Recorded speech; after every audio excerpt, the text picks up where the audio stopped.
दृष्टि आईएएस के in focus programme में एक बार फिर आपका स्वागत है। मेरा नाम है मनीष। राष्ट्रीय अपराध रिकॉर्ड ब्यूरो के वर्ष 2022 के आंकड़ों के अनुसार विश्व भर में सबसे ज्यादा आत्महत्याएं भारत में होती हैं। इससे भी बड़ी चिंता का विषय यह है कि इनमें से 41% आत्महत्याएं केवल भारतीय युवाओं द्वारा की जाती हैं। इसलिए ये विषय हमारे लिए बेहद महत्वपूर्ण हो जाता है और इन फोकस में आज हम इसके कारणों को और समाधान को तलाशने का प्रयास करेंगे। आज हमारे टॉपिक का नाम होगा युवाओं में बढ़ती आत्महत्या के क्या है कारण। सबसे पहले देखते हैं कि इस पूरे टॉपिक के अंतर्गत हमारी चर्चा के सामान्य बिंदु क्या रहने वाले हैं। सबसे पहले हम इस खबर को विस्तार से जानेंगे।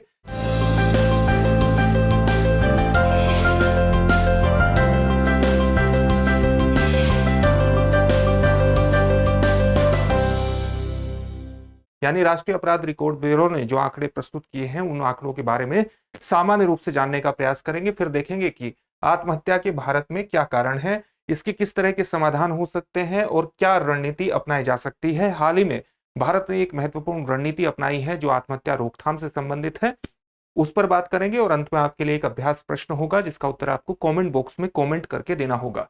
हम आगे बढ़े इससे पहले आपको ये बात बतानी बेहद आवश्यक है कि आप में से अगर किसी के मन में आत्महत्या जैसे विचार आते हैं तो आप helpline number states helpline number 104 पर कॉल करिए और इस कॉल को करने के बाद आप इस तरह के ख्यालों से मुक्त हो सकते हैं। ये जो पूरा विषय है यूपीएससी की मुख्य परीक्षा के सामान्य अध्ययन प्रश्न पत्र 1 और 2 उसके भारतीय समाज जैसे खंडों से जोड़ करके आप उसे देख सकते हैं। आप हमारे चैनल को सब्सक्राइब जरूर करिए और बेल आइकन दबाइए ताकि हमारे सभी प्रोग्राम का नोटिफिकेशन आपको प्राप्त हो सके, इन प्रोग्राम का आप लाभ उठा सके। तो चलिए आज के प्रोग्राम की शुरुआत करते हैं और सबसे पहले देखते हैं खबर क्या है। खबर एनसीआरबी की एक रिपोर्ट से जुड़ी हुई है जिसमें वर्ष 2022 के भारत में आत्महत्या संबंधी आंकड़े प्रस्तुत किए गए हैं। इस रिपोर्ट में कहा गया है कि दुनिया भर में जितनी भी आत्महत्याएं होती हैं उनमें सबसे अधिक आत्महत्याएं भारत में ही होती हैं, यानी भारत विश्व में सबसे अधिक आत्महत्याओं वाला देश है। कुछ महत्वपूर्ण आंकड़े प्रस्तुत किए गए हैं, जैसे वर्ष 2022 में टोटल 1.71 लाख लोगों ने भारत में आत्महत्या की और प्रति 1 लाख जनसंख्या पर भारत में जो ये दर बैठती है वो 12.4% बैठती है, जो अब तक की सबसे हाईएस्ट दर है और इसलिए हमारे लिए चिंता का विषय है। इसमें यह भी माना जा रहा है कि ये आंकड़े अपर्याप्त हैं। अपर्याप्त होने के कुछ कारण हैं और उसका कारण यह है कि भारत में एक बेहतर रजिस्ट्रेशन सिस्टम नहीं है, यानी अपर्याप्त रजिस्ट्रेशन सिस्टम है। साथ ही मेडिकल सर्टिफिकेशन की कमी है जो मृत्यु से संबंधित होता है। इसी तरह से आत्महत्या से होने वाली मृत्यु के साथ किसी न किसी प्रकार का कलंक जुड़ा है, यानी वो स्टिग्मेटाइज्ड है। ये सारे कारण मिलकर के आत्महत्या के जो आंकड़े हैं उसको काफी कमतर कर देते हैं और इसलिए जो आंकड़े हमारे सामने प्रस्तुत हैं जो हमें बहुत अधिक लग रहे हैं, हो सकता है कि आंकड़ों में इससे भी ज्यादा बढ़ोतरी हो और इसलिए हमारे लिए चिंता का विषय है। 41% आत्महत्या भारत में युवाओं द्वारा की जाती है, यानी ऐसे लोगों द्वारा की जाती है जिनकी उम्र 30 वर्ष से कम है। और साथ ही भारत में जो युवा महिलाएं हैं उनकी मृत्यु का सबसे प्रमुख कारण आत्महत्या ही इस रिपोर्ट के अंतर्गत बताया गया है। तो ये कुछ महत्वपूर्ण आंकड़े हैं जो हाल ही में प्रस्तुत किए गए हैं और इसलिए ये खबर हमारी चर्चा का विषय है। तो सबसे पहले हम जानने का प्रयास करते हैं कि भारत में आत्महत्या के बढ़े हुए जोखिम कारक क्या है, क्यों युवा या भारत के लोग ज्यादा आत्महत्या कर रहे हैं। तो एक आंकड़ा, अगर हम एडोलेसेंट जो किशोरावस्था में युवा है, अगर हम उसके सामान्य आंकड़ों को विश्लेषित करने का प्रयास करें तो कुछ रिस्क फैक्टर निकल करके आते हैं और वे रिस्क फैक्टर ये हैं कि अगर इन्हें सम्मिलित रूप से लिया जाए कि पहले नंबर पर कौन सा कारक है, दूसरे नंबर पर कौन सा कारक है और उसका एक संयुक्त प्रभाव निकाला जाए तो ये देखने में आया है कि मानसिक स्वास्थ्य समस्याओं के कारण 54% लोग आत्महत्या की तरफ जाते हैं या आत्महत्या के ख्यालों की तरफ जाते हैं। नकारात्मक और दर्दनाक पारिवारिक मुद्दों के कारण, यानी जो ट्रोमेटिक फैमिली इश्यूज होते हैं, जो नेगेटिव फैमिली इश्यूज होते हैं, उनके कारक 36% का जोखिम कारक रहता है आत्महत्या में। शैक्षणिक तनाव के कारण, यानी पढ़ाई के कारण जो दबाव पैदा होता है, उससे जो स्ट्रेस पैदा होता है, उसके कारण 23% योगदान देते हैं वो आत्महत्या के जोखिम कारकों में। इसी प्रकार से सामाजिक और जीवन शैली संबंधी कारकों का 20% का योगदान रहता है। हिंसा के कारण 22%, आर्थिक संकट यानी किसी न किसी प्रकार का इकोनॉमिक डिस्ट्रेस क्राइसिस के कारण 9.1% और रिलेशनशिप कारक इसमें 9% की भूमिका निभाते हैं। अगर हम युवाओं में आत्महत्या से जुड़े कारकों को, जोखिम कारकों को विश्लेषित करने का प्रयास करते हैं तो हमें पता लगता है कि शारीरिक और यौन शोषण, इसके अलावा परीक्षा में असफलता, इंटरजेनरेशनल कॉन्फ्लिक्ट यानी अंतर पीढ़ीगत संघर्ष के साथ साथ माता पिता द्वारा डाला गया दबाव और जातिगत भेदभाव प्रमुख कारक हैं जिनके कारण, ये जोखिम कारक है जिनके कारण युवा आत्महत्या के बारे में सोचते हैं या आत्महत्या का कदम उठाते हैं। इसी प्रकार से शराब और मादक द्रव्यों का सेवन आत्महत्या के जोखिम कारकों में शामिल है। युवाओं के बीच इंटरनेट की उपयोगिता, इंटरनेट के उपयोग में जो उल्लेखनीय वृद्धि हुई है, खासतौर से कॉलेज छात्रों में देखा गया है कि 20% कॉलेज छात्र जो युवा हैं वो इंटरनेट से एडिक्ट हैं। ये 20% इंटरनेट कॉलेज छात्र इंटरनेट से एडिक्ट हैं और साथ ही ये देखने में आया है कि इनमें से 1/3 ऐसे हैं जो 2 घंटे से ज्यादा इंटरनेट सोशल मीडिया का यूज करते हैं और उनमें से 1/3 ऐसे हैं जो आत्मघाती प्रवृत्तियों से ग्रस्त हो सकते हैं। इस प्रकार के आंकड़े हमारे सामने आते हैं। तो ये कुछ महत्वपूर्ण कारक थे। अगर हम युवा लड़कियों और महिलाओं में आत्महत्या के कारणों को तलाशने का प्रयास करते हैं तो इसमें एक महत्वपूर्ण कारक है अरेंज्ड मैरिज और कम उम्र में विवाह। यह भी आत्महत्या का भारत में एक कारक है। इसी के अलावा कम उम्र में मातृत्व प्राप्त करना यानी कम उम्र में ही बच्चों को जन्म देना, निम्न सामाजिक स्थिति, घरेलू हिंसा और आर्थिक निर्भरता और इसी प्रकार से कठोर लैंगिक भूमिकाएं यानी कुछ रिजिड जो जेंडर भूमिकाएं महिलाओं की निश्चित कर दी जाती हैं, लड़कियों की निश्चित कर दी जाती हैं, वो भी आत्महत्या में एक महत्वपूर्ण कारक है। और इसी प्रकार से भेदभाव, जेंडर इश्यू के कारण जो भेदभाव महिलाओं को भुगतना पड़ता है वो भी आत्महत्या में एक कारक की भूमिका निभाती है। परीक्षा में असफलता के कारण वर्ष 2022 में भारत में 2095 लोगों द्वारा आत्महत्या की गई है। मीडिया का भी गहरा प्रभाव है। खासतौर से ये माना गया है कि अगर कोई सेलिब्रिटी की आत्महत्या को सनसनीखेज द्वारा मीडिया द्वारा प्रस्तुत किया जाता है तो देखा जाता है कि गूगल पर उससे संबंधित सर्च बढ़ जाती है। यानी हाल ही में यह देखा गया कि एक बॉलीवुड के युवा अभिनेता द्वारा जब आत्महत्या की गई तो गूगल पर बहुत बड़ी संख्या में लोगों ने सर्च किया कि आत्महत्या कैसे करें।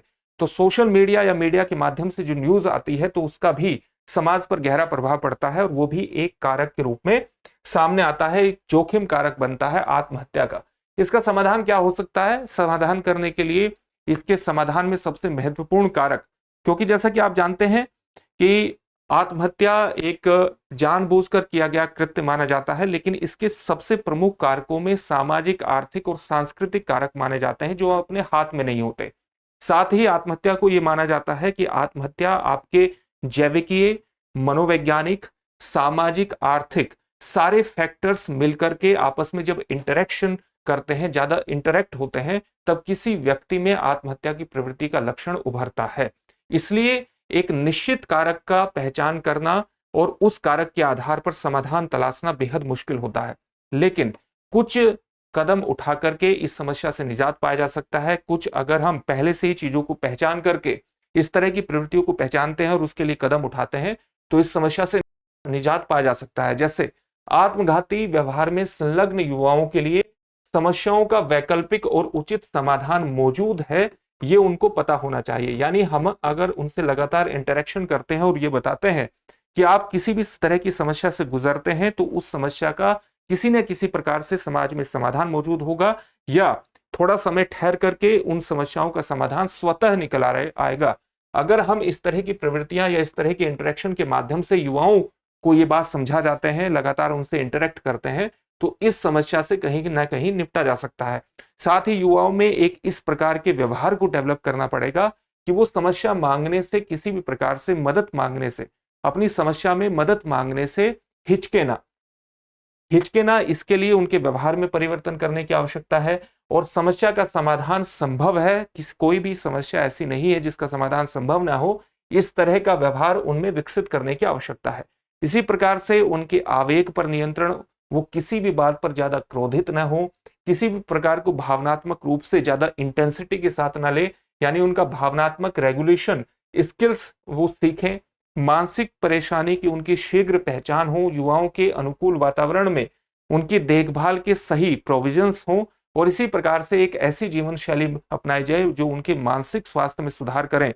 यानी चाहे वो उनकी डाइट हो, चाहे डेली बेसिस पर उनके द्वारा शारीरिक व्यायाम करना हो, इंटरनेट का एक एप्रोप्रिएट यूज हो, एक मॉडरेट यूज हो, ऐसी फ्रेंडशिप विकसित करें जो उनको मेंटल सपोर्ट प्रदान करती हो। इसी प्रकार से योगा जैसे विषयों पर जो योगा भी उनके इस तरह से अगर वो योगा की तरफ जाते हैं तो मेंटल हेल्थ में विशेष रूप से उनकी मदद हो सकती है। ये सारे कदम अगर हम उठाते हैं तो एक मेंटल स्ट्रेस कम करने में मदद मिलती है और आत्मघाती प्रवृत्तियों से दूर जाने में एक प्रवृत्ति का विकास हो सकता है। इसी प्रकार से पारिवारिक माहौल में सुधार करना और विशेष तौर से अगर परिवार में कोई व्यक्ति अल्कोहल कंजम्पशन ज्यादा करता है या हिंसा की घटनाएं ज्यादा होती हैं तो उन घटनाओं में कमी ला करके भी आप पारिवारिक माहौल में सुधार कर सकते हैं। जरूरतमंदों को आर्थिक सुरक्षा अगर प्रदान की जाती है, आर्थिक मदद प्रदान की जाती है, चाहे वो स्टेट की तरफ से की जाए या सामाजिक ऑर्गेनाइजेशन की तरफ से की जाए, वो भी आत्मघाती प्रवृत्तियों में एक कमी लाने में मदद कर सकती है। इसी प्रकार से शैक्षणिक सुधार की भी आवश्यकता है। हमारे यहाँ एक ही हाई स्कोरिंग के आधार पर ही किसी बच्चे का मूल्यांकन किया जाता है, जबकि हर बच्चे में किसी न किसी प्रकार की विशेषता है और उसकी उस विशेषता को, उसके उस स्किल को पहचानने के लिए एक प्रॉपर ढांचागत व्यवस्था हो और उसी के आधार पर उसके विकास को आगे बढ़ाया जाए। हमें एक ऐसी शैक्षणिक प्रणाली आगे लाने की आवश्यकता है, उसी प्रकार की शिक्षा में सुधार करने की आवश्यकता है ताकि युवाओं की क्षमताओं का पता लगाने की एक वैकल्पिक विधि विकसित की जा सके। केवल हाई स्कोरिंग मार्क्स के आधार पर ही उनकी योग्यताओं की पहचान न की जाए। इसी प्रकार से कुछ सामाजिक परिवर्तन भी करने की आवश्यकता है। ऐसे सामाजिक परिवर्तन जो किसी व्यक्ति के साथ उसकी जाति के आधार पर, धर्म के आधार पर या जेंडर के आधार पर भेदभाव न करते हों।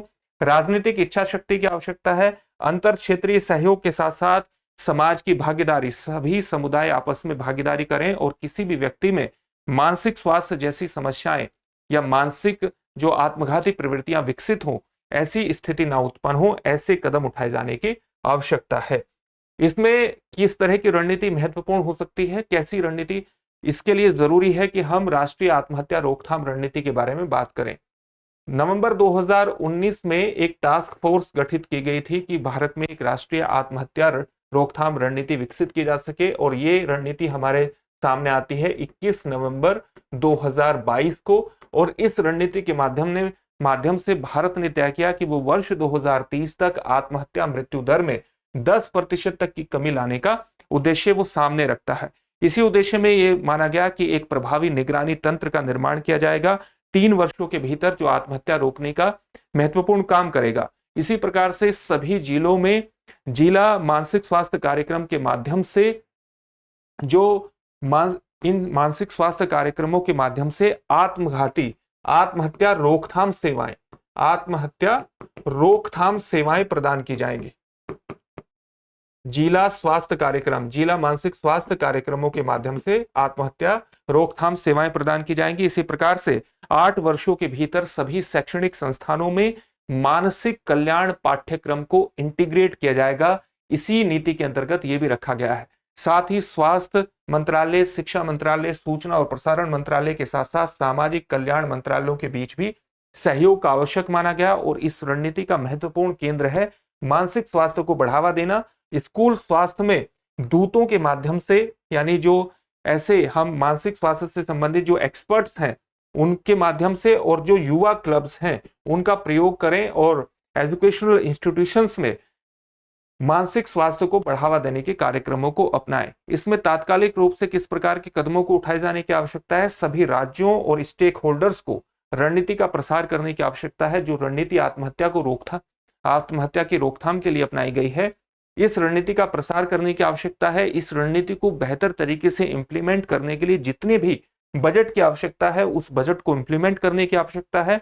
इसी प्रकार से चाहे राज्य स्तर हो, चाहे जिला स्तर हो और चाहे समुदाय के स्तर पर हो, जल्द से जल्द इस रणनीति को लागू करने की आवश्यकता है। साथ ही सामाजिक न्याय एवं अधिकारिता मंत्रालय द्वारा भी एक हेल्पलाइन की शुरुआत की गई है और उस हेल्पलाइन को 24/7 हेल्पलाइन है और उस हेल्पलाइन का नाम है किरण।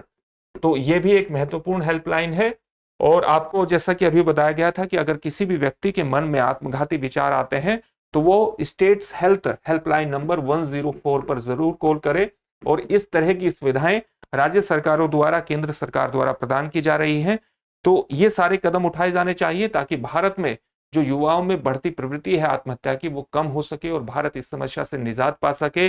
भारत की जो युवा पॉपुलेशन हमारे आर्थिक विकास की, आर्थिक समृद्धि की नींव बनने वाली है, जो हमारा एक बहुत बड़ा राष्ट्रीय धन है, उसकी हानि ना हो सके और भारत एक अपनी युवा शक्ति के आधार पर विकास की नई नींव डाल सके, उसके लिए जरूरी है कि इस तरह की प्रवृत्तियां युवाओं में न उभरे। इससे संबंधित एक प्रश्न देखेंगे, लेकिन उससे पहले आपके लिए एक सूचना है। आप जानते हैं चाहे यूपीएससी की परीक्षा हो और चाहे पब्लिक सर्विस कमीशन की परीक्षा हो, आपके बुनियादी अध्ययन को मजबूत करने में एनसीईआरटी की विशिष्ट भूमिका है। और एनसीईआरटी की इसी विशिष्ट भूमिका को ध्यान में रखते हुए दृष्टि संस्थान आपके लिए एनसीईआरटी कोर्स प्रारंभ कर रहा है, जिसकी कक्षाएं 29 अप्रैल से प्रारंभ हो रही हैं। लाइव ऑनलाइन फॉर्म में क्लासेस होंगी, एडमिशन इसमें प्रारंभ हो चुके हैं। अधिक जानकारी के लिए आप इस नंबर पर कॉल कर सकते हैं। आज के टॉपिक से संबंधित प्रश्न देखते हैं। प्रश्न क्या है?